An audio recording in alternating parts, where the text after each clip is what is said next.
हिंदू पौराणिक कथाओं में भगवान शिव के जन्म के बारे में बहुत सी पौराणिक कथाओं का वर्णन किया गया है। कहा जाता है कि सृष्टि की शुरुआत में एक विशाल निराकार ब्रह्मांडीय महासागर के अलावा कुछ भी नहीं था। ये महासागर सारी सृष्टि का स्रोत था, गर्भ जहां से सब कुछ निकला और अंततः सब कुछ उसी में लौट आया। ब्रह्मा जी सृष्टि के निर्माता थे तो विष्णु जी सृष्टि के संरक्षक थे, परंतु समय के चक्र को बदलने के लिए और सृष्टि के नव निर्माण के लिए भी एक ऐसी ऊर्जा की आवश्यकता थी जो सृष्टि का विनाश करके उसे पुनर्स्थापित कर सके। इस ब्रह्मांड को एक शक्ति, एक ऊर्जा की आवश्यकता है जो विनाश और कायाकल्प के माध्यम से संतुलन ला सके। इस दुर्जेय भूमिका को कौन निभाएगा? ब्रह्मांड को वास्तव में ऐसी शक्ति की आवश्यकता है, एक शक्ति जो हमसे परे है, समय, विनाश और पुनर्जीवन के चक्र को चलायमान रखने वाली एक शक्ति। पर ऐसी शक्ति। ब्रह्मा जी और विष्णु जी आपस में अभी इसी विषय पर बात कर ही रहे थे कि अचानक उनके समक्ष एक स्तंभ यानी खंभा प्रकट हुआ जो प्रकाश से चमक रहा था। पृथ्वी की गहराइयों से लेकर आकाश की ऊंचाइयों तक वो चमकता स्तंभ फैला हुआ था। उस स्तंभ का छोर दिखाई ही नहीं दे रहा था कि वो कहां से कहां तक फैला है। ये कौन सी दिव्य चमक है, क्योंकि ना तो इसकी शुरुआत पता है न ही इसका अंत। मुझे इसका मूल खोजना होगा, मैं इसका अंत ढूंढूंगा। ब्रह्मा जी ने हंस का रूप ले लिया और ऊपर की ओर उड़ गए और खंबे का ऊपरी हिस्सा ढूंढने के लिए निकल गए।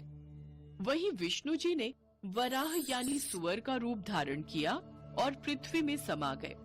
उन्हें खोजते खोजते युग बीत गए, लेकिन स्तंभ का छोर नहीं मिला और दोनों ने हार मान ली। वे दोनों वापस आ गए। मैं मूल का पता नहीं लगा सका, ये समझ से परे है, और न ही मुझे इसका अंत मिल सका। ये प्रकाश वास्तव में शाश्वत है। ऐसा लगता है कि ये प्रकाश सदा ऐसा ही रहने वाला है। तभी वहाँ भगवान शिव अपने सबसे मौलिक, उज्जवल और शक्तिशाली रूप में प्रकट हुए। शिव जी की आवाज पूरे ब्रह्मांड में गूंज उठी। मैं शिव हूँ, संहारक और कायाकल्प करने वाला। मैं असीम, निराकार और कालातीत हूँ। मैं संतुलन बनाए रखने के लिए ब्रह्मांडीय चेतना से पैदा हुआ हूँ। हमें आपकी ही प्रतीक्षा थी। हम आपका स्वागत करते हैं। ब्रह्मांड चक्र के तीसरे और महत्वपूर्ण पहलू भगवान शिव के साथ मिलकर हम सृजन, संरक्षण और विनाश के संतुलन को बनाए रखेंगे। इस प्रकार प्रकाश के ब्रह्मांडीय स्तंभ से भगवान शिव प्रकट हुए। पारंपरिक अर्थों में पैदा नहीं हुए, बल्कि ब्रह्मांडीय चेतना से ही प्रकट हुए। उन्होंने ब्रह्मांड के शाश्वत चक्र के एक अभिन्न अंग के रूप में अपना स्थान लिया। विनाश को अंत के रूप में नहीं, बल्कि पुनर्जन्म और नवीकरण के लिए एक आवश्यक प्रक्रिया के रूप में दर्शाया। वो अंत जो हर नई शुरुआत से पहले होता है। विनाश और सृजन का मेरा नृत्य ब्रह्मांड की शाश्वत लय को कायम रखेगा। भगवान शिव ने अपना ब्रह्मांडीय नृत्य तांडव शुरू किया। ब्रह्मांड उनकी ऊर्जा से गूंज उठा, जो विध्वंसक और पुनर्जीवनकर्ता के रूप में उनकी भूमिका का प्रमाण है, जो अस्तित्व के अंतहीन चक्र का एक अनिवार्य हिस्सा है। भगवान विष्णु और ब्रह्मा जी ने मान लिया कि शिव ही सबसे महान और शक्तिशाली हैं। वे जिस खंबे से प्रकट हुए हैं, वो खंबा उनके न जन्म लेने और न मरने का प्रतीक है, क्योंकि उसके छोर का ना ही कोई मूल है और ना ही कोई अंत। भगवान शिव स्वयं आदि और स्वयं अंत हैं। पृथ्वी की रक्षा और जन कल्याण के हित के लिए अनेकों बार भगवान विष्णु की भांति भगवान शिव ने भी अवतार लिया है। भगवान शिव द्वारा लिया गया ऐसा ही एक अवतार है बटुक अवतार।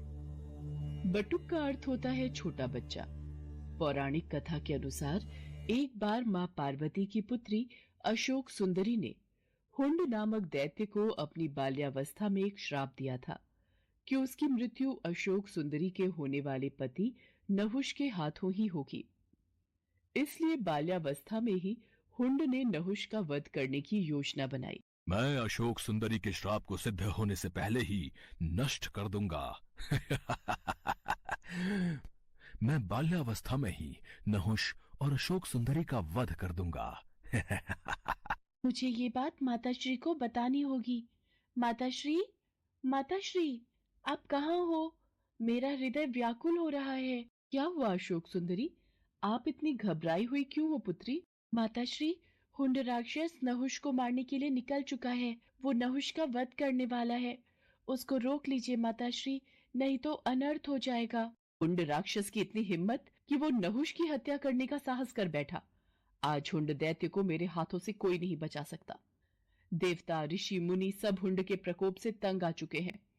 अब मुझे उसका संहार करना ही होगा। देखते ही देखते माँ पार्वती माँ काली के रूप में आ जाती हैं। उनका क्रोध बढ़ रहा था। वो हाथों में खड्ग लिए हुंड के वध के लिए निकल पड़ती हैं। किंतु यदि वो हुंड का वध कर देती तो वो प्रकृति के खिलाफ हो जाता, क्योंकि हुंड दैत्य का वध नहुष के हाथों ही लिखा था। इसलिए माँ काली को रोकना जरूरी था। पर उनके क्रोध को कौन रोकेगा, यही समस्या थी। नारायण नारायण। प्रभु, माँ काली तो क्रोध में आकर हुंड का वध करने निकल चुकी हैं। अब इनके क्रोध को कौन शांत करेगा? कौन इन्हें रोकेगा? आप सही कह रहे हैं देवर्षि नारद। मां काली को यदि रोका नहीं गया तो अनर्थ हो जाएगा। अब तो सिर्फ महादेव ही उनके क्रोध को शांत कर सकते हैं, जिस प्रकार उन्होंने पहले भी कई बार मां काली के मार्ग में आकर उनके क्रोध को शांत किया है। आप तो जानते ही हैं देवर्षि नारद, जब देवी पार्वती अत्यंत क्रोधित होती हैं तो वो महाकाली का रूप धारण कर लेती हैं और फिर उनके क्रोध को शांत करना असंभव हो जाता है। इतनी देर में सभी देवी देवता भगवान विष्णु के पास प्रकट होते हैं। प्रभु, देवी काली अत्यंत क्रोधित हो चुकी है। संसार भय से कांप रहा है। प्रभु, कुछ कीजिए। प्रभु, कुछ कीजिए। आप चिंतित मत होइए देवराजेंद्र, हम सब भगवान शिव के पास चलते हैं। महादेव, सभी देवी देवता आपके पास विनती हेतु आए हैं, इनकी सहायता कीजिए। मैं आपकी क्या सहायता कर सकता हूँ ब्रह्मदेव? आखिर क्या हुआ है? महादेव, हुंड दैत्य को पता चल चुका है कि भविष्य में उसका वध आपके होने वाले जामाता नहुष के हाथों ही होगा, इसलिए वो उसकी हत्या हेतु निकला है। देवी पार्वती इसी कारण क्रोध में आ गई हैं और उन्होंने माँ काली का रूप धारण कर लिया है। अब उनके क्रोध को केवल आप ही शांत कर सकते हैं देवाधिदेव। काली के क्रोध को शांत करने के लिए मुझे उनके सामने जाना होगा। सभी देवी देवताओं को आश्वासन देकर भगवान भोलेनाथ देवी काली के समक्ष प्रकट होते हैं। देवी काली क्रोध की अग्नि में जल रही थी। वो भगवान शिव को अपने सामने देखकर विशाल रूप धारण कर लेती हैं और उनका क्रोध अत्यधिक बढ़ जाता है। शिव जी भी उन्हें रोकने के लिए अपना विशाल रूप धारण कर लेते हैं। रुक जाओ देवी पार्वती, शांत हो जाओ। नहीं, अब मेरा क्रोध तभी शांत होगा जब मैं हुंड दैत्य का वध करूंगी। देवी पार्वती, यदि आपने हुंड का वध कर दिया तो हमारी पुत्री अशोक सुंदरी द्वारा दिए गए उस श्राप का क्या होगा? वो श्राप व्यर्थ जाएगा। आप उस श्राप की मर्यादा को कैसे भंग कर सकती हो? आप जानते हैं प्रभु, हुंड ने हमारी पुत्री और होने वाले जामाता को मारने का दुस्साहस किया है और आप कहते हैं कि मैं शांत हो जाऊं? नहीं। देवी पार्वती, आसमान की ओर देखिए। सभी देवी देवता आपके इस रौद्र रूप को देखकर घबरा रहे हैं। शांत हो जाओ पार्वती, यही संसार के हित में है। नहीं, अब मुझे कोई शांत नहीं कर सकता। आप मेरे मार्ग से हट जाइए, मैं आज नहीं रुकूंगी। पर रुकिए देवी पार्वती, हमारी पुत्री अशोक सुंदरी और नहुष दोनों ही सकुशल हैं, उन्हें कुछ नहीं हुआ। नारायण नारायण। अब क्या होगा प्रभु? माता तो क्रोध की अग्नि में आगे बढ़ चुकी है। अब महादेव माता को कैसे शांत करेंगे? उन्होंने तो महादेव की बात को मानने से भी इनकार कर दिया है। देवर्षि नारद, भगवान शिव के होते हुए हमें चिंता करने की कोई आवश्यकता नहीं है। वो देवी काली के क्रोध को शांत अवश्य करेंगे, आप निश्चिंत रहिए। माँ काली क्रोध में आगे बढ़ती जा रही थी। तभी उन्हें एक बालक के रोने की आवाज सुनाई दी। वास्तव में वो बालक कोई और नहीं बल्कि महादेव का ही अवतार था, जो हूबहू दिखने में महादेव की तरह ही था। अपने बाल रूप में महादेव रोए जा रहे थे। उनका रोना बंद नहीं हो रहा था। लगातार रोते बच्चे की आवाज को सुनकर माँ काली रुक जाती है। बच्चे का रोना माँ काली से देखा नहीं गया। वो उस बालक के पास जाती है। छोटे से बालक को रोता हुआ देख माँ काली से रहा नहीं जाता और वो उस बालक को गोद में उठा लेती है। ये बालक क्यों रो रहा है? ये बालक तो चुप ही नहीं हो रहा। लगता है मेरे इस रूप को देखकर ये डर रहा है। मुझे अपने वास्तविक रूप में आ जाना चाहिए। बालक की करुण आवाज को सुनकर माँ काली अपना क्रोध भूल जाती है और वो अपने वास्तविक रूप में आ जाती है और बच्चे को खिलाने लगती है। बालक भी चुप हो जाता है। तभी वहां पर देवर्षि नारद और भगवान विष्णु सभी देवताओं के साथ प्रकट होते हैं। देवी पार्वती, ध्यान से इस बालक की तरफ देखिए। आपके क्रोध को शांत करने के लिए ही महादेव ने इस बालक का रूप धरा है। और ये जो रो रहे थे वो इनकी पीड़ा थी। ये जानते थे कि आप इस समय अत्यंत दुखी हैं और आपने अपने क्रोध को और आपने अपने दुख को क्रोध में परिवर्तित कर लिया है और क्रोध विनाशकारी होता है। ये तो आपको परिचित है देवी पार्वती। इसलिए आपके क्रोध को शांत करने के लिए ही महादेव ने इस बालक का रूप धरा था। आज ये सिद्ध हो गया कि अत्यंत क्रोध को अत्यंत प्रेम भाव से ही शांत किया जा सकता है। महादेव, आज से आपके इस बाल रूप को बटुक अवतार के रूप में जाना जाएगा। कई वर्ष पहले एक गांव में मृकंदु ऋषि और उनकी पति मरुदमती रहते थे। उनकी शादी के काफी वर्ष होने के बाद भी उन्हें किसी संतान की प्राप्ति नहीं हो रही थी। संतान प्राप्ति के लिए दोनों पति पत्नी दिन रात महादेव की घोर तपस्या करने लगे, जिससे शिव भगवान ने प्रसन्न होकर उन्हें दर्शन दिए। हे वत्स, हम तुम्हारी तपस्या से प्रसन्न हुए। मांगो, तुम्हें क्या वर चाहिए? महादेव, हमें एक पुत्र संतान का वरदान दीजिए। ठीक है, किंतु तुम्हें 2 विकल्पों में से किसी एक को चुनना होगा। पहला विकल्प, तुम्हें धर्मी, गुणी, लेकिन जिसकी आयु कम हो ऐसा पुत्र चाहिए, या फिर कम बुद्धि वाला लेकिन लंबा जीवन जीने वाला पुत्र, जो गुणों की खान से भरा हो, उसके पास हर तरह का ज्ञान हो, भले ही उसकी आयु कम हो। मुझे ऐसे पुत्र का वरदान दीजिए प्रभु। तथास्तु। तुम्हें तुम्हारी इच्छा अनुसार गुणी और धर्मी पुत्र की प्राप्ति होगी, किंतु उसका जीवन काल केवल 16 वर्ष तक का ही होगा। ये कहकर महादेव अंतर्ध्यान हो जाते हैं। कुछ समय बाद मृकंडा और उनकी पत्नी को एक पुत्र की प्राप्ति हुई, जो आगे चलकर मार्कंडेय ऋषि के नाम से प्रसिद्ध हुए। मार्कंडेय को उनके पिता ने अच्छी शिक्षा दी। मार्कंडेय एक आज्ञाकारी पुत्र और सबके दुलारे थे। सभी को उनसे बेहद ही लगाव था। उनके खूब सारे मित्र थे। ऐसे ही समय बीता और अब उनका 16वां वर्ष शुरू हो गया। ऐसे में मार्कंडेय के माता पिता काफी दुखी रहने लगे। वो दिन रात चिंता में डूबे रहने लगे। ये देख एक रोज मार्कंडेय ने उनसे पूछा, क्या बात है पिताश्री, आप इतने चिंतित क्यों दिखाई दे रहे हैं? पुत्र, हम दोनों तुम्हें लेकर चिंतित हैं। हमें तुम्हारी चिंता सताई जा रही है। कैसी चिंता पिताश्री? दरअसल तुम्हारी आयु 16 वर्ष तक की ही है और बहुत जल्द तुम्हें 16वां साल लगने वाला है। उसी बात की चिंता हम दोनों को सताई जा रही है पुत्र। लेकिन ऐसा क्यों माँ बाबा?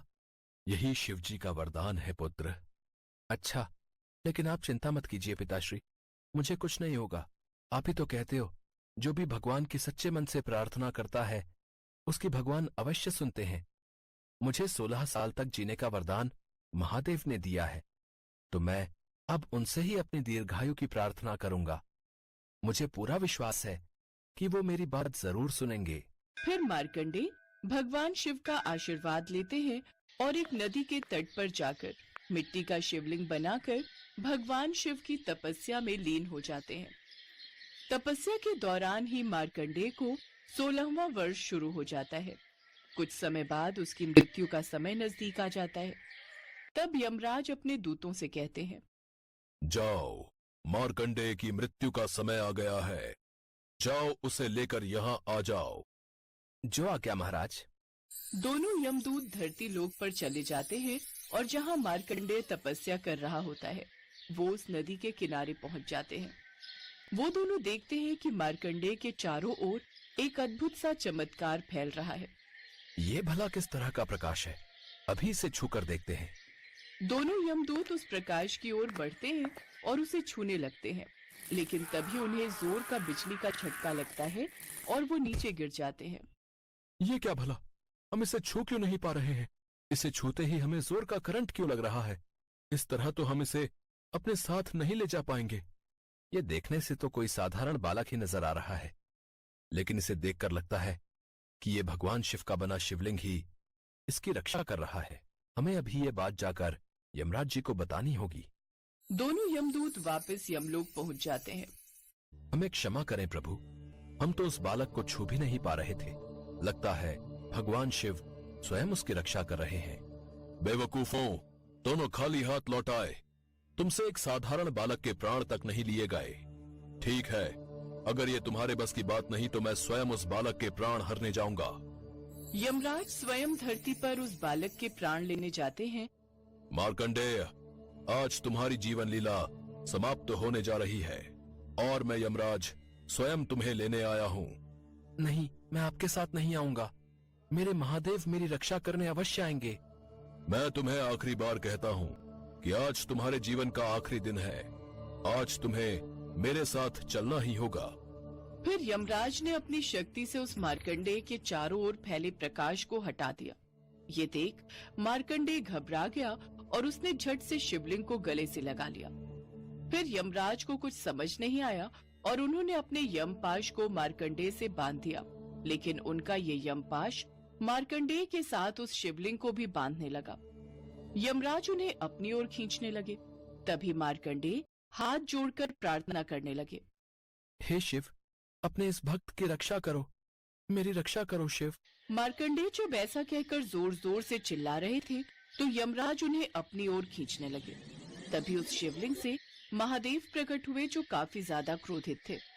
यमराज, तुम्हारी हिम्मत कैसे हुई मेरे भक्त पर अपनी दृष्टि डालने की? हे प्रभु, इसका अंतिम समय आ गया है, इसीलिए मैं इसके प्राण हरने आया था। ये मार्कंडेय अब से हमेशा जीवित रहेगा और अगर इसे किसी ने हाथ लगाया तो। ऐसा कहकर महादेव ने क्रोध अवस्था में अपना त्रिशूल उठा लिया। ये देख यमराज घबरा गए। मुझे क्षमा करिए महादेव, मुझे क्षमा करें, मुझसे बहुत बड़ा अपराध हो गया। लेकिन क्रोध अवस्था में महादेव ने यमराज की बिल्कुल नहीं सुनी और अपने त्रिशूल से उनके प्राण ले लिए। ये सब नजारा देवलोक से सभी देवगण देख रहे थे। वो सभी उसी वक्त वहाँ प्रकट हुए और उन्होंने भगवान शिव से कहा, हे प्रभु, अगर किसी मनुष्य की मृत्यु ही नहीं होगी तो इस सृष्टि का चक्र तो रुक जाएगा। इसलिए प्रभु, यमराज के प्राण वापस लौटा दीजिए। हाँ प्रभु, जरा शांत अवस्था में सोचिए। महादेव का गुस्सा थोड़ा शांत हुआ और वो बोले, बात तो तुम्हारी सत्य है देवगण। अगर यमराज नहीं होंगे तो सारा जीवन मरण का चक्र रुक जाएगा, परंतु मेरा ये भक्त मार्कंडेय अब लंबी आयु जिएगा। ये मेरा मार्कंडेय पर आशीर्वाद है। इसके बाद महादेव ने यमराज के प्राण लौटा दिए। यमराज ने शिवजी से माफी मांगते हुए भगवान शिव से कहा, मुझे क्षमा करें भोलेनाथ, मैं धन्य हूँ, मुझे क्षमा करें महादेव। इसके बाद यमराज समेत सभी देवगण वहां से भोलेनाथ को नमन करके चले गए। तब मार्कंडेय ने भगवान शिव के चरणों में उन्हें प्रणाम किया। हे प्रभु, आपने मुझे अपने दर्शन दिए। आप स्वयं मेरे प्राणों की रक्षा के लिए धरती लोक पर आए। इससे बढ़कर मेरे लिए कुछ भी नहीं है। पुत्र, हम तुम्हारी भक्ति से प्रसन्न हैं, इसलिए अब तुम मेरे आशीर्वाद से सदा सदा के लिए चिरंजीवी रहोगे। अब तुम शीघ्र ही घर लौट जाओ और अपने माता पिता से कहो कि अब तुम्हें कभी किसी से डरने की जरूरत नहीं है और ना ही तुम्हारी मृत्यु अब कम उम्र में होगी। ये कहकर महादेव अंतर्ध्यान हो गए और मार्कंडेय खुशी खुशी घर लौट आए और सारी बात अपने माता पिता को बताई। तीनों ने हाथ जोड़कर भगवान शिव का धन्यवाद किया और अब तीनों प्रतिदिन महादेव की पूजा अर्चना करने लगे।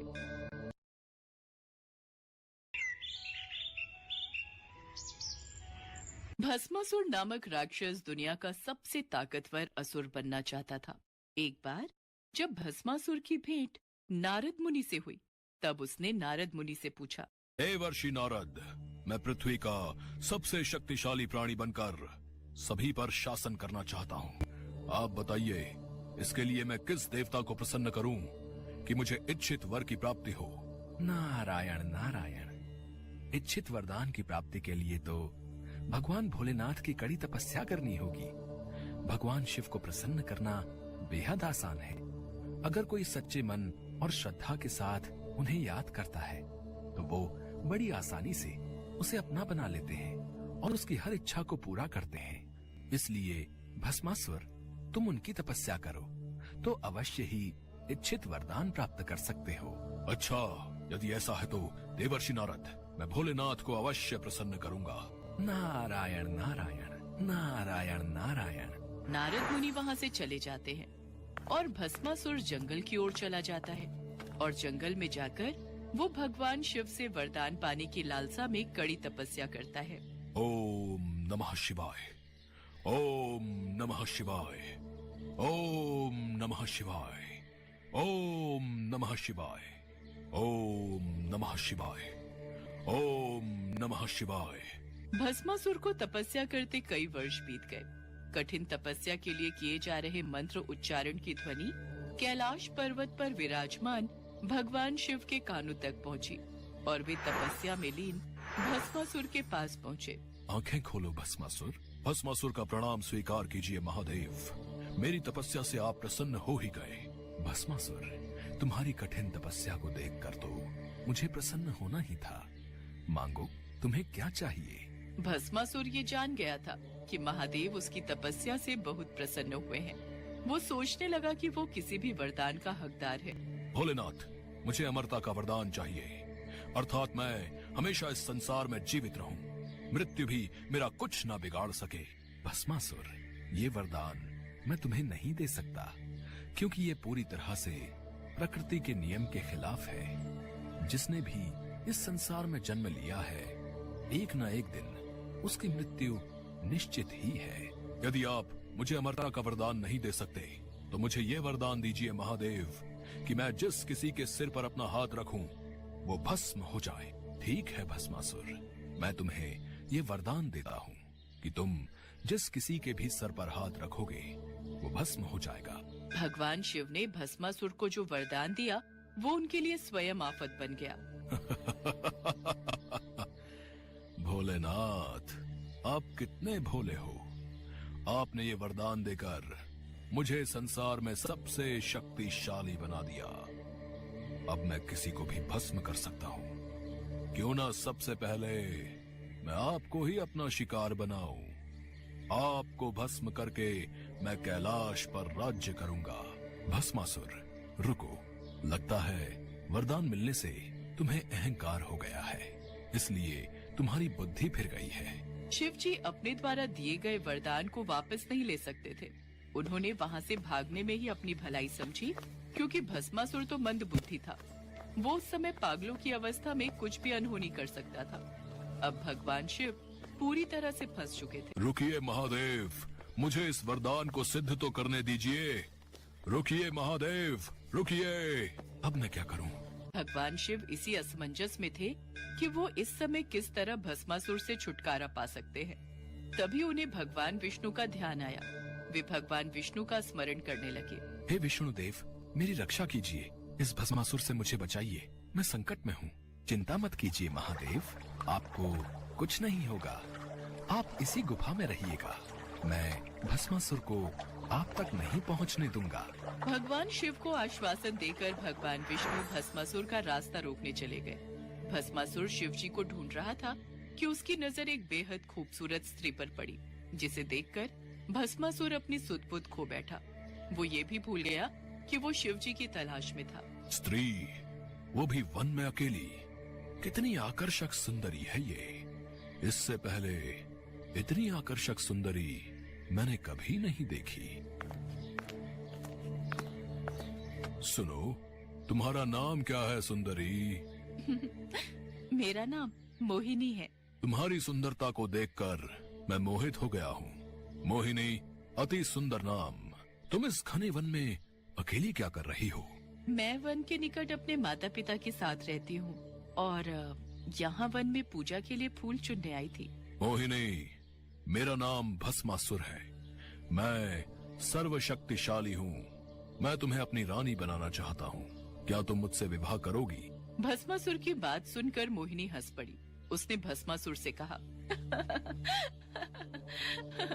महाराज, मैं एक नृत्यांगना हूँ और सदैव से ही अपने विवाह हेतु ऐसे पुरुष की कामना करती थी जो स्वयं बेहतरीन नृत्य जानता हो। क्या आप नृत्य के बारे में जानते हैं? भस्मासुर ने अपने जीवन में कभी भी नृत्य नहीं किया था, लेकिन वो मोहिनी के कहने पर नृत्य करने के लिए भी तैयार हो गया। सुंदरी, मैं नृत्य करना जानता तो नहीं, पर अगर तुम नृत्य सिखाओगी तो मैं अवश्य कर लूंगा। आपकी प्रेम भरी बातें सुनकर अब तो मेरा भी मन आपसे विवाह करने के लिए विचलित हो रहा है। चलिए, मैं आपको नृत्य सिखाती हूँ। जैसे जैसे मैं नृत्य करूँगी वैसे वैसे आप करते जाना। ठीक है सुंदरी, तुम नृत्य प्रारंभ करो, मैं तुम्हारे साथ साथ करूंगा। मोहिनी नृत्य प्रारंभ करती है। भस्मासुर मोहिनी के कहे अनुसार उसकी तरह नाचने की कोशिश करने लगता है। मोहिनी अपना हाथ जब कमर पर रखती तो भस्मासुर भी अपना हाथ कमर पर रख लेता। मोहिनी अपने हाथों से मुद्राएं बनाती तो भस्मासुर भी हस्त मुद्राएं बनाने की कोशिश करता। कुछ देर तक मोहिनी और भस्मासुर का नृत्य चलता रहा। भस्मासुर नृत्य अभ्यास में पूरा डूब चुका था। नाचते नाचते मोहिनी ने अपने सिर पर हाथ रखा और उसकी देखा देखी भस्मासुर ने भी वही किया। भस्मासुर ये भूल गया कि स्वयं अपने सिर पर हाथ रखने से वो भी भस्म हो सकता है। स्त्री के प्रेम में आकर वो शिव का वरदान भूल गया, जो उसके लिए श्राप साबित हुआ। भस्मासुर का संहार करने के लिए स्वयं भगवान विष्णु ने मोहिनी अवतार धारण किया था। भगवान विष्णु फिर से अपने रूप में आ जाते हैं। भगवान शिव उनके समक्ष आते हैं। बचाओ, बचाओ! भस्मासुर, तुमने मेरे द्वारा दिए वरदान का दुरुपयोग किया, इसी कारण तुम्हारी ये दशा हुई। महादेव, आपका दिया वरदान सत्कर्म करने वाले लोगों के लिए तो फलदायी होता है, पर वरदान का दुरुपयोग करने वाले पापियों के लिए कभी फलदायी नहीं होता। आप भोला भंडारी हो भोलेनाथ, इसलिए आपके भोलेपन का फायदा जब भस्मासुर जैसे पापी और दुराचारी राक्षस उठाने लगे तो उनको ऐसा ही दंड भुगतना पड़ता है।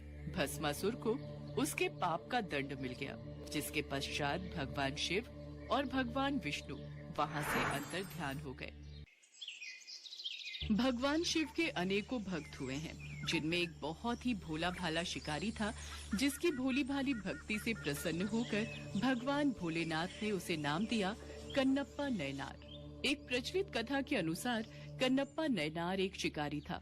एक बार वो जंगल में शिकार के लिए गया, तभी वहाँ उसे एक मंदिर मिला जिसमें एक शिवलिंग था। उसके मन में शिव के लिए गहरा प्रेम भर गया और उसने वहाँ कुछ अर्पण करना चाहा। ये तो बहुत ही अद्भुत शिवलिंग है। मैंने सुना है कि भगवान के मंदिर में जब भी आओ तो कुछ न कुछ चढ़ावा उन्हें अर्पित करना पड़ता है, लेकिन समझ नहीं आ रहा कि कैसे और किस विधि से ये काम करते हैं। मेरे पास तो इस समय शिकार किया हुआ मांस ही है, यही शिवलिंग पर चढ़ा देता हूँ। शिकारी ने भोलेपन में अपने पास मौजूद मांस शिवलिंग पर अर्पित कर दिया और खुश होकर चला गया कि शिवजी ने उसका चढ़ावा स्वीकार कर लिया। उस मंदिर की देखभाल एक ब्राह्मण करता था, जो उस मंदिर से कहीं दूर रहता था। हालांकि वो शिव का भक्त था, लेकिन वो रोजाना इतनी दूर मंदिर तक नहीं आ सकता था, इसलिए वो सिर्फ 15 दिनों में एक बार आता था। अगले दिन जब ब्राह्मण वहाँ पहुँचा तो शिवलिंग के ऊपर मांस पड़ा देखकर वो भौचक्का रह गया। हे शिव शंकर, ये क्या? शिवलिंग पर मांस? जरूर किसी जानवर का काम होगा। जल्दी से यहाँ की सफाई कर देता हूँ, फिर पूजा पाठ प्रारंभ करूंगा। ब्राह्मण ने मंदिर की सफाई करके पूजा पाठ किया और चला गया। अगले दिन वो शिकारी और मांस अर्पण करने के लिए लाया और बैठकर शिवलिंग के सामने अपने दिल की बात करने लगा। अब वो मांस चढ़ाने के लिए रोज आने लगा। एक दिन जब वो मंदिर पहुंचा तो उसने सोचा, शिवलिंग कितना गंदा हो रहा है, क्यों ना आज इसकी सफाई कर दूं। लेकिन मेरे पास पानी लाने के लिए कोई बर्तन नहीं है। हाँ, एक उपाय है, झरने से पानी लाने का। मैं अपने मुंह में पानी भरकर ले आऊंगा। शिकारी झरने तक गया और अपने मुंह में पानी भरकर ले आया और उसने अपने मुंह का वही पानी शिवलिंग पर डाल दिया। शिकारी बार बार मुंह में पानी भरकर लाया और शिवलिंग की सफाई करता रहा। जब ब्राह्मण मंदिर आया तो मंदिर में मांस और शिवलिंग पर थूक देखकर घृणा से भर गया। ये कार्य कोई जानवर नहीं कर सकता, ये तो कोई नासमझ इंसान ही कर सकता है। मुझे मंदिर अच्छे से साफ करना होगा, शिवलिंग को शुद्ध करने के लिए मंत्र पढ़ने होंगे। बेचारा ब्राह्मण क्या करता। उसने पूजा पाठ किया और चला गया, लेकिन हर बार आने पर उसे शिवलिंग उसी अशुद्ध अवस्था में मिलता। एक दिन उससे रहा नहीं गया। उसने आंसुओं से भरकर शिव जी से पूछा, हे देवों के देव महादेव, आप इतना अपमान कैसे बर्दाश्त कर सकते हो? ये सब क्या हो रहा है? मुझे कुछ समझ नहीं आ रहा है प्रभु। ब्राह्मण को उस रात शिवजी ने स्वप्न में दर्शन दिए और बोले, उठो ब्राह्मण देव, जिसे तुम अपमान मानते हो वो एक भक्त का अर्पण है। मैं उसकी भक्ति से बंधा हुआ हूं और वो जो भी प्रेम पूर्वक अर्पित करता है उसे मैं स्वीकार करता हूं।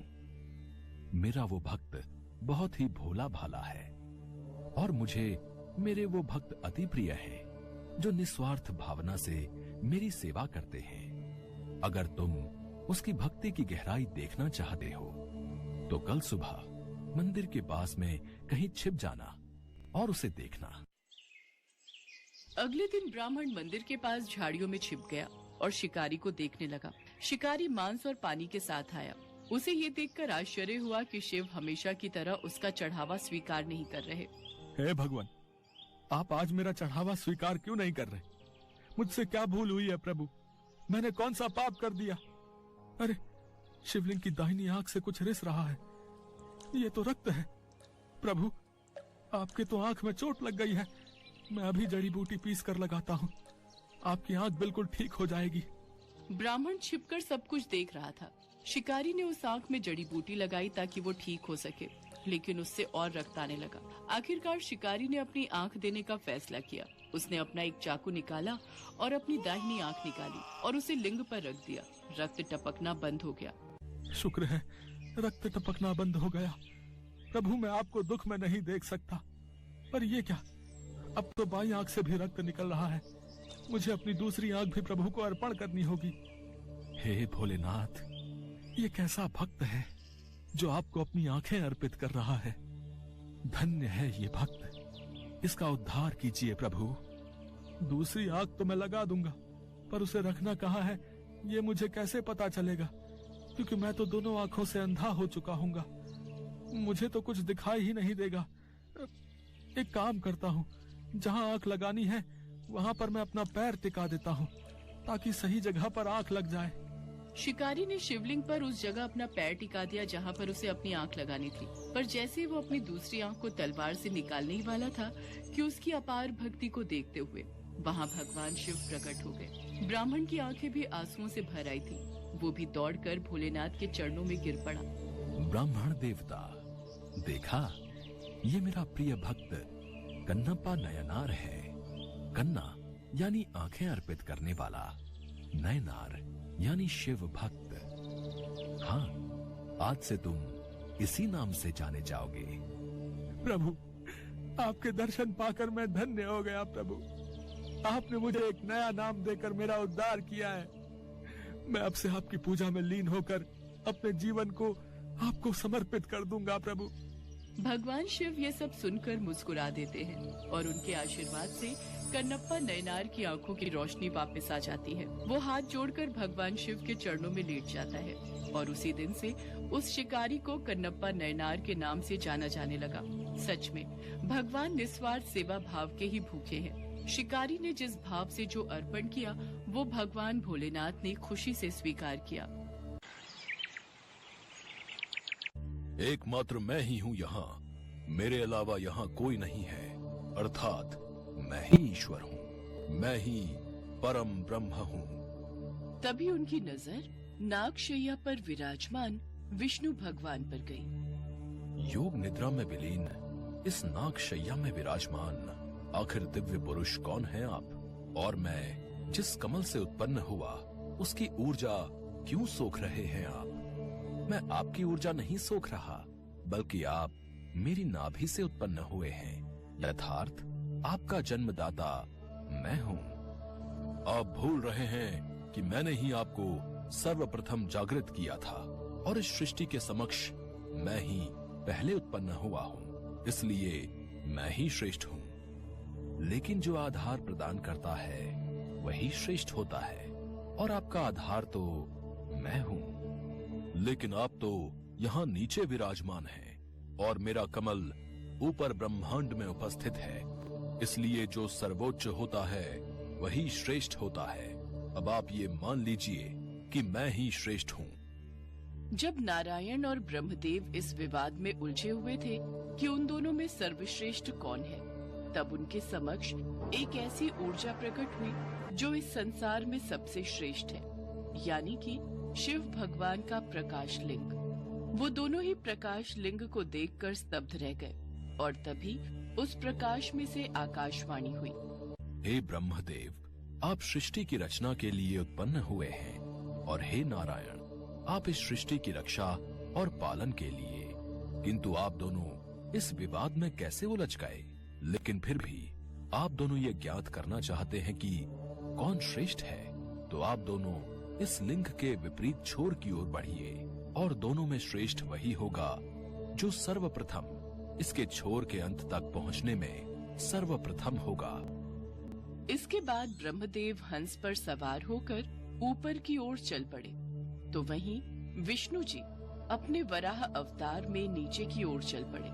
काफी देर तक ऊपर बढ़ते हुए ब्रह्मदेव को रास्ते में एक केतकी पुष्प दिखा। प्रतीत होता है कि इस परोक्ष लिंग का कोई अंतिम छोर नहीं है, किंतु अगर ये पुष्प भी ये प्रस्तुत करे कि मैं स्तंभ के अंतिम छोर तक पहुंच चुका हूँ, तो इस प्रतियोगिता में मेरी विजय ही होगी। तभी वो पुष्प ब्रह्मदेव के हाथों में आता है। कौन हो तुम और यहाँ क्या कर रहे हो? फिर वो पुष्प एक लड़की का रूप ले लेती है। मैं केतकी पुष्प हूँ। जैसी ही मेरी उत्पत्ति हुई, इस प्रकाश स्तंभ की रोशनी से प्रभावित होकर मैं इस ओर आ गई। केतकी पुष्प, मैं ही इस सृष्टि की रचना करने वाला हूँ, और अगर तुम चाहती हो कि तुम्हें सर्वश्रेष्ठ पुष्प माना जाए, तो तुम्हें मेरा एक काम करना होगा। आपके इस प्रस्ताव के लिए धन्यवाद, और मैं आपकी सहायता जरूर करूंगी। काफी देर तक जब नारायण और ब्रह्मदेव दोनों को ही लिंग का छोर नहीं मिलता, तो वो दोनों वापस अपनी जगह पहुंच जाते हैं। क्या आप दोनों को लिंग का छोर मिला? क्षमा करे प्रभु, लेकिन बहुत खोजबीन के बाद भी मुझे इस लिंग का छोर नहीं मिला। अब मुझे ज्ञात हो गया है कि ब्रह्मदेव और मुझ में से कोई भी श्रेष्ठ नहीं है। ये सत्य नहीं है। मैं इस लिंग का अंतिम छोर ढूंढने में सक्षम हो गया हूँ, इसलिए मैं ही सर्वश्रेष्ठ और सर्वोत्तम हूँ, और इसका प्रमाण भी है मेरे पास। ये केतकी पुष्प, जिसे मैंने प्रकाश स्तंभ के ऊपरी शिखर पर पाया। अगर आपको मुझ पर संदेह है, तो आप इस पुष्प से पूछ सकते हैं।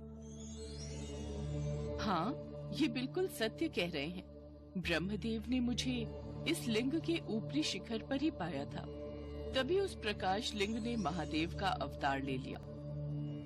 ब्रह्मदेव, तुमने असत्य बोलकर विजय प्राप्त करने की कोशिश की है, इसलिए मैं तुम्हें श्राप देता हूँ कि तुम्हारी ही रची हुई इस सृष्टि में तुम्हारी ही पूजा नहीं होगी। और केतकी, मैंने तुम्हें अपना प्रिय पुष्प बनाने के लिए उत्पन्न किया था, लेकिन असत्य कहकर तुमने ये हक खो दिया है। मैं तुम्हें श्राप देता हूँ कि तुम्हें किसी पूजा में कोई मान्यता प्राप्त नहीं होगी, और तुम्हें मंदिरों और पूजा स्थल से बाहर रखा जाएगा, और केवल साज सज्जा के लिए ही तुम्हारा उपयोग होगा। नहीं प्रभु, मुझे क्षमा कीजिए। मेरा जन्म इस सृष्टि को उत्पन्न करने के लिए हुआ है। फिर आप कौन होते हैं मुझे श्राप देने वाले? आपके अहंकार ने आपके विवेक को हर लिया है, इसलिए आप मुझे देख पाने में असमर्थ हैं। मैंने ही आपको उत्पन्न किया है, और आपके इस अहंकार को तोड़ना अत्यंत आवश्यक है। इतना कहते ही महादेव का उग्र रूप काल भैरव प्रकट होता है और क्रोधित होकर कहता है, पर ब्रह्म है आप, किंतु आपके अंदर का ये अहंकार आप में भ्रम उत्पन्न कर रहा है। ऐसा अहंकार और कटु वचन बोलने वाले आपके पंचम शीश को दंड भुगतना ही होगा। काल भैरव ने बिना देर किए पल भर में ही ब्रह्मदेव का 5वां शीश काट डाला, और इस तरह उनके अहंकार को नष्ट कर डाला। उनमें शिवजी ने बनाई खीर। शिवपुर नाम के एक गांव में दीनानाथ नाम का एक गरीब ब्राह्मण रहता था। वह भगवान शिव का परम भक्त था, किंतु गरीब होने के कारण उसे शिव मंदिर में जाने की इजाजत नहीं थी। गांव के बड़े सेठ गरीबों को अपने सामने तुच्छ समझते थे, इसीलिए मंदिर में केवल अमीर लोगों को ही जाने की आज्ञा थी। हे शिव शंकर, गांव में आपका इतना सुंदर मंदिर है, परंतु गांव के सेठ हमें मंदिर में प्रवेश ही नहीं करने देते। कब तक प्रभु हम आपके मंदिर के दर्शन के लिए प्रतीक्षा में रहेंगे? कुछ कीजिए प्रभु, कोई चमत्कार कीजिए ताकि हम गरीबों को भी आपके मंदिर में प्रवेश मिल सके। दीनानाथ जी, हमारे लिए होली क्या दिवाली क्या, हम कौन सा मंदिरों की रौनक देखने जा रहे हैं। गांव के जमींदार हम गरीबों को तुच्छ समझते हैं, इसलिए हमने तो अब इस पर विचार करना ही बंद कर दिया है। किंतु मेरा मन कहता है एक न एक दिन हम सभी को शिव मंदिर में प्रवेश अवश्य मिलेगा। भगवान के घर देर हो सकती है, किंतु वो अंधेर कभी नहीं होने देंगे। वो हमारी परीक्षा ले रहे हैं, उन्होंने हमारे लिए अवश्य ही कुछ सोचा होगा। दीनानाथ जी, इसमें आपकी भी कोई गलती नहीं है। मुझे तो ऐसा लगता है कि ये सब बातें आप केवल अपने मन को हल्का करने के लिए बोलते हो, जबकि आप भी ये सब सच जानते हो कि अमीर सेठ हम गरीबों को मंदिर में प्रवेश तो क्या, मंदिर के सीढ़ियों पर भी खड़े नहीं होने देते। अच्छा, मैं चलता हूँ, राम राम। गांव वालों की बातें सुनकर दीनानाथ उदास हो जाते थे। उनका विश्वास डगमगाने लगता था, पर अपने भगवान शिव के लिए अटूट भक्ति और प्रेम से भरा उनका हृदय फिर से विश्वास उत्पन्न कर देता था। हे शिव शंकर, मेरे विश्वास को टूटने मत देना। मुझ पर और इस गांव पर अपनी कृपा रखना प्रभु। सावन का महीना प्रारंभ हुआ। गांव के शिव मंदिर को सजाया गया। गांव के अमीर भक्त रोज दर्शन के लिए आने लगे। सावन के प्रत्येक सोमवार को शिव मंदिर में खीर का प्रसाद बांटा जाता था। अमीर भक्त स्वादिष्ट खीर का आनंद लेते थे, पर गरीब भक्त दूर से ही ये नजारा देखते रहते थे। एक दिन, अरे जमींदार साहब, अरे ये गरीब बच्चे को किसने मंदिर के आंगन में प्रवेश दिया है? हटाइए इस भिखारी को यहाँ से। ओए, यहाँ अंदर कैसे आया तू? हैं? चल निकल बाहर, लगता है पिट कर ही जाएगा। वह बालक कोई और नहीं बल्कि दीनानाथ जी का बड़ा बेटा सोहन था। तब एक आदमी दीनानाथ जी को ये बात बताने दौड़ा। अरे दीनानाथ जी, अरे आपके बेटे सोहन को जमींदार साहब पीट रहे हैं। क्या? दीनानाथ और उनकी पत्नी शांति दौड़ते हुए मंदिर के द्वार पर पहुंचे। ए दीनानाथ, अपने बच्चों को हाथ में रहना सिखा। ये मंदिर अमीरों के लिए है, और ज्यादा ही तेरे बच्चों को खीर खाने का शौक है तो कहीं दूसरे गांव भेज दे, वहाँ शायद भिखारी बनकर इन्हें खीर नसीब हो जाए। किंतु यहाँ इस मंदिर में हमारे होते हुए तेरे जैसे गरीब परिवारों को अनुमति कभी नहीं मिलेगी, समझा? चल जा यहाँ से। देखा, ये फल दे रहे हैं शिव आपकी भक्ति का। आपको कितनी बार कहा है इनकी भक्ति करना छोड़ दीजिए। ये शिव केवल अमीर भक्तों के ही साथ हैं। हम जैसे गरीब भक्त इनके लिए कुछ नहीं। छोड़ दीजिए शिव भक्ति, मत लीजिए शिव का नाम। क्या किया इन्होंने आपके लिए? आज सावन के सोमवार के दिन आपका बच्चा एक कटोरी खीर खाने के लिए तरस रहा है। क्या गलती थी मेरे बेटे की? बस जरा सी खीर ही तो मांग रहा था। आपके पुत्र पर अत्याचार हो रहा था और आपके शिव वहाँ मूर्ति में बैठे अन्याय होता देख रहे थे। दीनानाथ की आंखों से आंसू बह रहे थे। वो मौन थे, कुछ नहीं बोले। सोहन खीर को तरसता हुआ सो गया। दीनानाथ को उस रात नींद नहीं आई। वो मन ही मन उनसे सवाल कर रहे थे। क्यों प्रभु, क्यों? क्या कमी रह गई मेरी पूजा में जो आप ऐसा फल दे रहे हो? आप तो अंतर्यामी हो प्रभु। आप जानते हो हम गांव वालों के साथ गलत हो रहा है, फिर आप कुछ करते क्यों नहीं प्रभु? ऐसे ही करते करते सावन का आखिरी सोमवार आ गया। शिव मंदिर में विशाल खीर भंडारा आयोजित हुआ, पर गांव के गरीब लोगों को अभी तक सावन की खीर का प्रसाद खाने का सौभाग्य प्राप्त नहीं हुआ। अचानक एक व्यक्ति दीनानाथ के द्वार पर आया। उसके हाथ में कुछ सामान था। वह दीनानाथ से बोला, भैया जी, क्या मेरी थोड़ी सहायता करेंगे? हाँ हाँ बोलिए महाशय, मैं आपकी क्या सहायता कर सकता हूँ? भैया जी, मेरा नाम सोमनाथ है। आज मेरा सावन सोमवार का व्रत है। मुझे शिवजी के भोग के लिए खीर बनानी है। गांव वापस लौटते हुए तो शाम हो जाएगी, फिर खीर बना नहीं पाऊंगा। पत्नी मायके गई हुई है, घर पर कोई है नहीं, वरना पत्नी को ही बोल आता। मुझे शिव पूजन में खीर रखनी है। थोड़ी पूजा आरती के साथ आपके यहाँ खीर का प्रसाद बना लो तो बड़ी कृपा होगी। अरे हाँ हाँ महाशय, क्यों नहीं, आइए भीतर आइए। अरे शांति, ये सोमनाथ जी हैं। आज इनका भी हमारी तरह सावन सोमवार का व्रत है। ये पूजा आरती करके प्रसाद की खीर बनाना चाहते हैं। दीनानाथ की पत्नी ने हामी भर दी। सोमनाथ ने सामान झोले से निकाला और खीर बनानी शुरू कर दी, जिसे देखकर बच्चों के मुंह में पानी आ गया। हमारे घर में खीर बन रही है, मैं भी खाऊंगा। मंदिर में कोई नहीं देता, मुझे भी खीर खानी है, मुझे भी खीर खानी है। बच्चों, ये खीर इन काका की है। रुको दीनानाथ भैया, ऐसा न कहो। ये खीर सबके लिए है। भगवान शिव के नाम का प्रसाद आज गांव के हर परिवार को मिलेगा। आज श्रावण मास का अंतिम सोमवार है। भोलेनाथ के नाम की सावन की खीर सबको मिलेगी। जितनी चाहे खीर खाओ, पेट भर कर खाओ।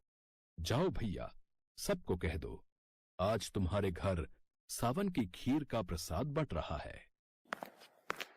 सुनिए, ये खीर तो मुश्किल से एक व्यक्ति को पूरी होगी, और ये भैया बोल रहे हैं कि पूरे गांव को खीर का प्रसाद बांट दो। वही मैं भी सोच रहा हूँ। क्या सोच रहे हो भैया जी? जाओ जाओ, गांव वालों को न्योता दे दो। खीर का प्रसाद बंट रहा है, आकर ग्रहण करेंगे। मैंने शिव जी को भोग लगा दिया है। किंतु सोमनाथ जी, खीर पूरी कैसे होगी? ये तो बहुत थोड़ी खीर है। तभी शिव जी अपने वास्तविक रूप में आ जाते हैं। प्रभु, आपके दर्शन पाकर जीवन धन्य हो गया। प्रभु प्रभु, आपकी जय हो शिव शंभु। दीनानाथ, ये खीर का पात्र तब तक खाली नहीं होगा जब तक तुम नहीं चाहोगे।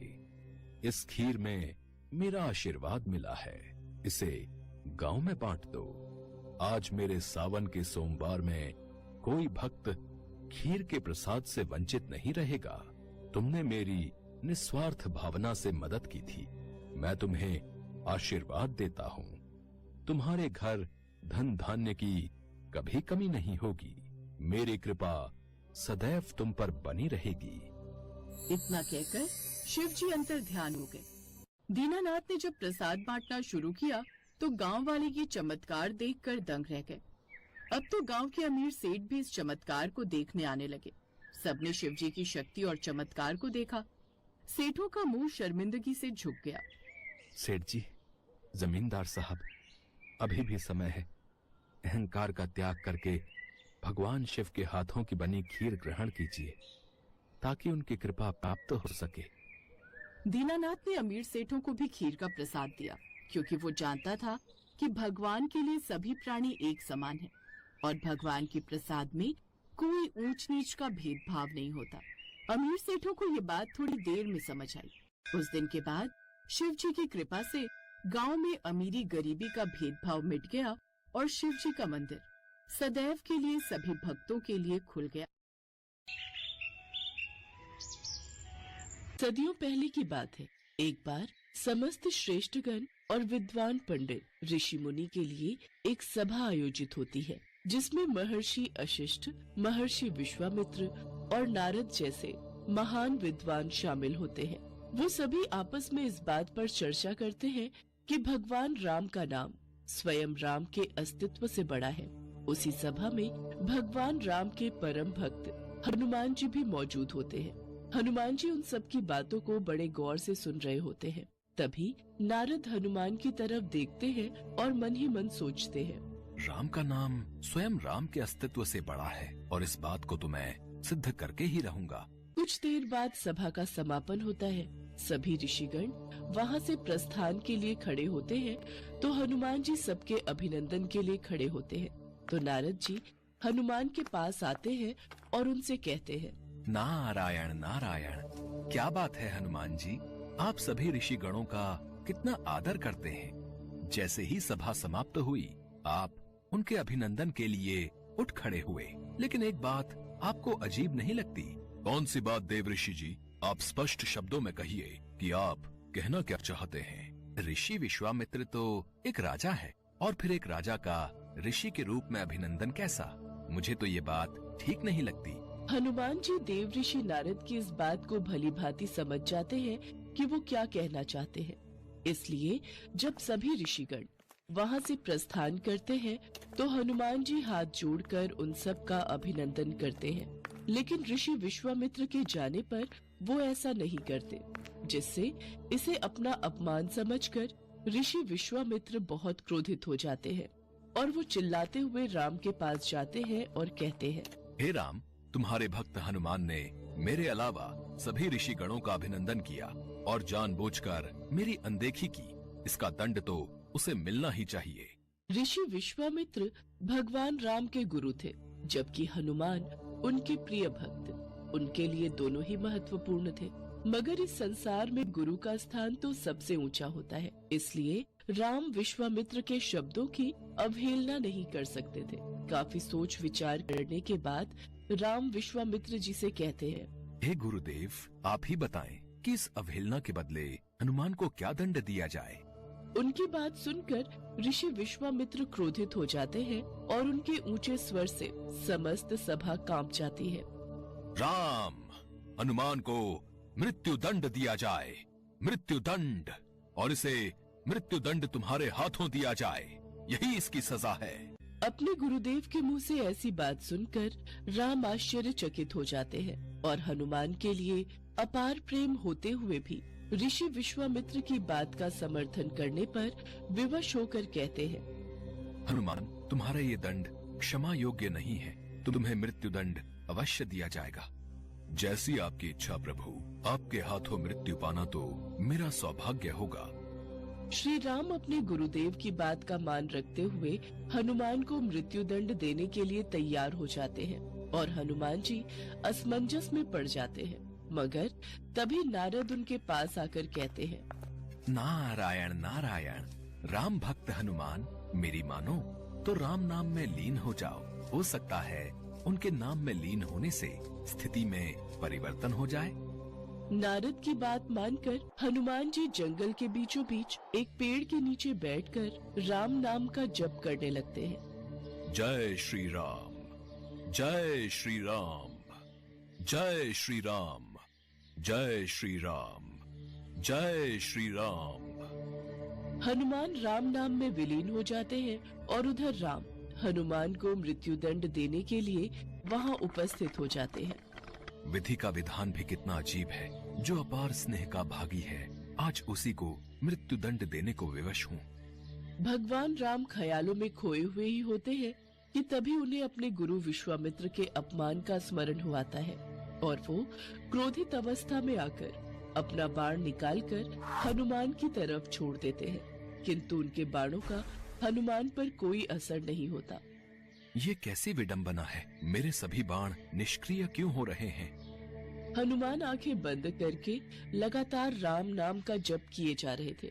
राम अपनी हर बलशाली शक्तियों का प्रयोग करके थक जाते हैं, किंतु वो हनुमान का बाल भी बांका नहीं कर पाते। राम आश्चर्यचकित होकर कहते हैं, कुछ भी हो हनुमान, लेकिन तुम्हें मृत्यु दंड तो मैं देकर ही रहूंगा। अपने गुरुदेव को दिए वचन का पालन मुझे करना ही होगा। इतना कहते ही राम अपना ब्रह्मास्त्र निकालते हैं और उसका प्रयोग करने लगते हैं। वो जैसे ही ब्रह्मास्त्र का प्रयोग करते हैं तो तीनों लोकों में हाहाकार मच जाता है। जमीन से ज्वालामुखी फूट पड़ती है, सागर में ऊंची ऊंची लहरें उठ खड़ी होती हैं, पर्वत ढह कर गिरने लगते हैं, जंगल में आग लग जाती है। जीव जंतु प्राणी सभी अपनी जान बचाने के लिए संघर्ष करने लगते हैं, किंतु राम नाम में लीन हनुमान अभी भी राम नाम के जप में लीन रहते हैं। उन पर ब्रह्मास्त्र भी बेअसर रहता है। राम नाम का जप हनुमान के लिए सुरक्षा कवच का काम करता है। इतनी प्रलय और राम नाम की शक्ति देख नारद ऋषि विश्वामित्र के पास जाते हैं और उन्हें सारी सच्चाई बता देते हैं। फिर ऋषि विश्वामित्र राम को अपने वचन से मुक्त कर देते हैं। नारद ये सिद्ध करने में सफल हो जाते हैं कि राम नाम की शक्ति स्वयं राम के अस्तित्व से कई गुना अधिक शक्तिशाली है।